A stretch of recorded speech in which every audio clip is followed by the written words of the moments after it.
A woman in her 40s is a chaperone for her child's school trip in New York. While she is there, she is struck with the worst headache she's ever had. She does her duty as a chaperone. The next day, the headache is even worse. Upon getting home, her husband takes her to the doctor, where she is diagnosed with a malignant brain tumor. Her prognosis is grim, and she has just found out that she has the most aggressive form of brain cancer, and their survival rate is 6 months to 2 years. Now imagine a young woman in her 20s is just given that same prognosis. Or how about a grandmother in her 60s that has been told the same thing? Their lives, as well as many others that get the death sentence from cancer or any other terminal illness, turn into a guessing game.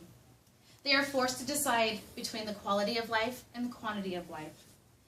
They are forced to choose between the treatments to see what is right for them, knowing that the end result is going to be the same. They are going to lose. I am here to persuade you that dying with dignity, or as some may call it, assisted suicide, can be one of the most humane things that can happen to someone with a terminal illness. I have witnessed the consequences firsthand of far too many people with cancer, and I have seen them struggle through treatments just to get a little more time.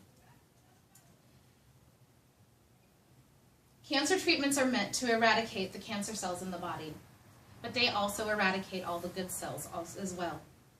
And there are no guarantees that it will work or the patient will even survive.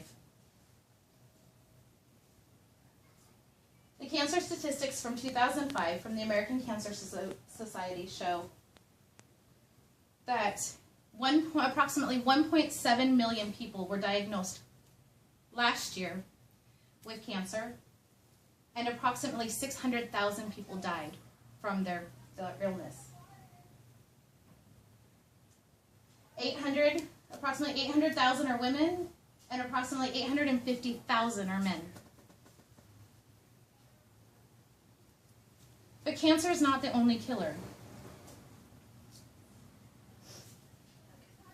I will explain the problem at the end of the life treatment and the options, because at this time, hospice and palliative care are the only ones available. I will illustrate the current methods used and show you why the option of physician-assisted suicide may be a better option for somebody with this terminal illness. Many terminal ill patients are forced to suffer an awful, painful, long death. Cancer remains the second most common death in the U.S., and it accounts for nearly 1 of every 4 deaths each year, according to the American Cancer Society. ALS is responsible for 2 deaths per every 100,000 people.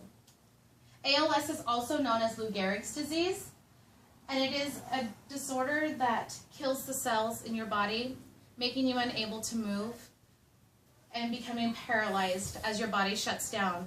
But your brain is often fully alert and aware of everything that is going on. At this time, federal laws on euthanasia do not exist. They are state by state ran, and they are governed by the people of each state. At this time, there are only 5 states that have approved this type of method. Physician-assisted suicide is also seen as an unethical in the medical world, and it is against the American Medical Association's Code of Ethics. It is also associated with Kevorkianism.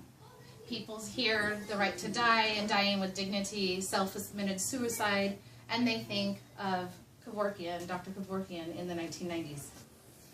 People who have been given the terminal diagnosis are dying.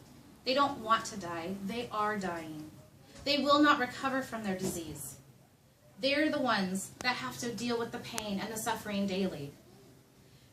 Now that you understand the problem, let's talk about the reason it is not accepted. Dying with dignity or physician-assisted suicide both sounds horrific. The wording tends to put people off by thinking that anyone that dies any other way is not doing it with dignity, or that suicide is a horrible thing to do to yourself. According to the Journal of the Medical Association, a study was conducted and 70 patients that were terminally ill were interviewed. And they were asked, if you had the option today to use assisted suicide, would you do it? Would you want it to be legalized? And 40 of the participants right there in that interview said yes. And they would, and even more than that, 8 of those participants would have chosen to do it that day. I understand how people feel that this is not right, because killing yourself, no matter what the reason, is morally and religiously wrong. And it's true. There are moral and spiritual convictions about suicide. But what if someone did not ask to die? What if someone didn't want to endure what chemotherapy involved? And what if assisted suicide was the best option for them? I myself have a foot in each camp, but I've seen what it can do, and I've often wondered if there was a better option for my family members. We live in a society that lobbies for animal rights and cruelty-free products, but yet human beings are faced every day with the suffering. We Kevorkianize the thought of anyone wanting to end their own pain and suffering because this radical doctor and the right to die dignity has been tainted. We should not allow our terminally ill patients to suffer. They should be able to choose how they end their life, how they have the power to overcome this disease. In Oregon, you must be 17, or over 17, excuse me. You must have a life expectancy of less than 6 months to live.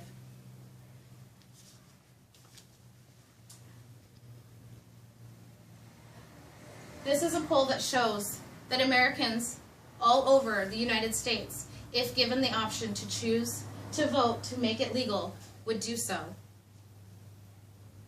California has just been added to this list as of March 25th, 2015. This is Brittany Maynard. She made headline news. She's the one that brought dying with dignity to light. She's the one that wanted to take control of her own life and her own death through her hands and her power. She wanted to choose. My cousin and my mom were the other 2 ladies that I was speaking about in the beginning. And with that, I wanted them to have the options as well. I want to close with this quote from an unknown author. It is not a matter of life versus death, but about the timing and the manner of the inevitable death. Thank you.